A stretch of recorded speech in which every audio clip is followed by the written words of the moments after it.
Hello, this is Daniel Mart, and today I'm going to be doing another review. This is going to be for Snowpiercer, which is a 2013 film, technically, or 2014 film, depending on how you want to look at it. Yeah, so it basically premiered at a film festival in 2013, but it had a wide release in 2014, July 2014. So yeah, and this movie stars Chris Evans, Kang Ho Song, Ed Harris, John Hurt, Tilda Swinton, Jamie Bell, Octavia Spencer, Ewan Brimmer, Ah Sung Ko, Alison Pill, and Luke Pasqualino. So yeah, that's basically it for the cast.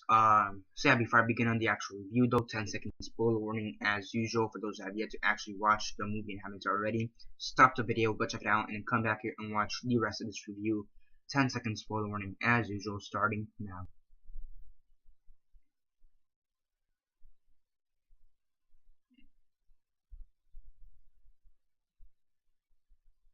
Okay, so 10 seconds are up. So for those that have yet to actually watch the movie and haven't already, please don't comment down below or be messaging me that I gave you a fair warning, because as usual I did.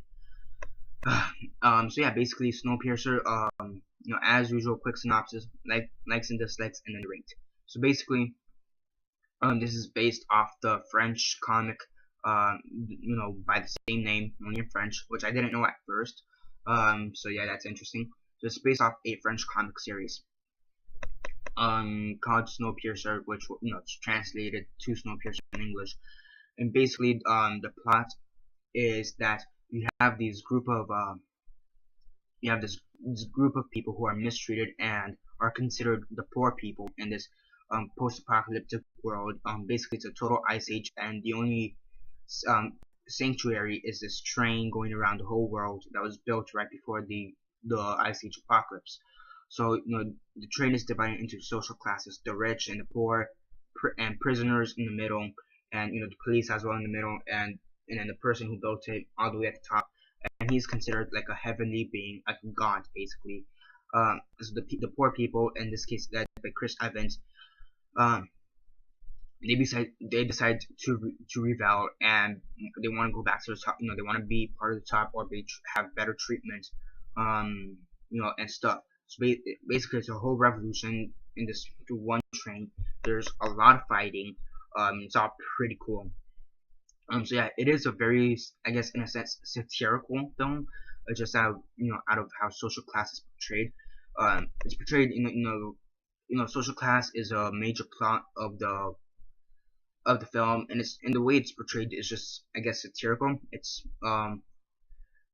I guess not. I don't want to say political satire, because it's not. It's a social class satire, I guess you could say.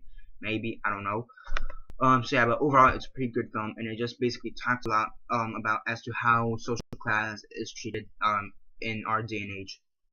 And yeah, I mean, overall, it's a pretty great film.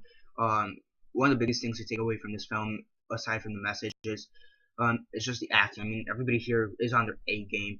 I really haven't seen Chris Evans outside of Captain America and Fantastic Four. I really haven't seen Chris Evans in anything, and this is the first thing I've seen him in. Still a comic book film, so I guess, kind of funny though.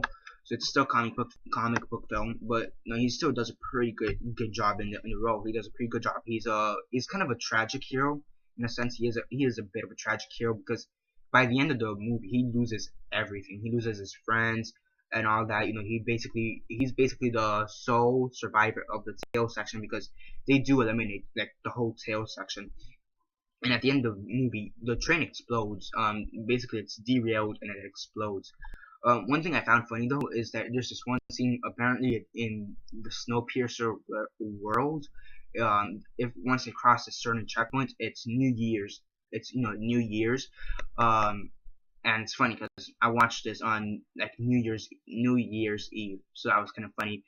I didn't know, to be completely honest. So I guess that's kind of good. Yeah, so yeah, the acting is actually, overall, aside from Chris Evans, everybody else does a pretty great job. I haven't really heard of any of the other actresses or actors except for Tilda Swinton, and I really haven't seen her in anything that I can think of. Same thing with Ed Harris. I've heard of him, but I don't really know any of his work. So this was a pretty good way to, I guess, get introduced to those actors. They're pretty good. They're pretty decent. Tilda Swinton's character, you just want to kill at the end of the movie, which they do kill her off halfway, but she was just a complete bitch.